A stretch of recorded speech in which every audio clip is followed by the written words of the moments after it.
Mıracan tak bakalım kardeşim bir bunu, bir şey deneyeceğim. Oğlum ben o numarayı bir sefer yerim. O sefer de hele şunu bir tak başkan ya dedin. Külotlu çorabı giydirip gece kulübüne götürdün beni. 50 yaşındaki dayıların masasında meze oldum. Çek şunu. Ya Resul abi ben bu perdeyi nasıl takacağım şimdi? Allah Allah. Oğlum dikkat et lan. Sen bizi tanıyamamışsın ha.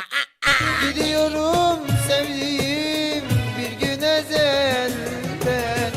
Ya Emin dayı iyice beni zoytarı gibi ettin. Hele bak Demet Akalın'a benzedim ya. Kahvedeki arkadaşlarım beni böyle görse var ya Mart ayında harcarlar. Gözümün yaşına bakmazlar amine. Delik deşik ederler beni. Mıracan pipinle çok oynadığın için böyle bir kıyafet giydirmek zorunda kaldık sana. Emin dayı kahpenin çok olduğu böyle bir zamanda emaneti elden bırakmamak lazım aminim. Umuda kelepçe vurulmaz Emin dayı. Ben bir yolunu bulur gene oynarım. Hocam şimdi bu hareket doğru mu böyle?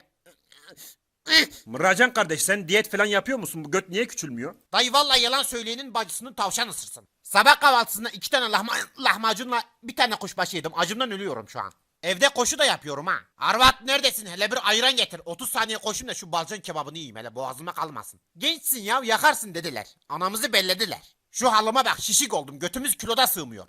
Hocam size verdiğim o 100 kağıdı verir misiniz?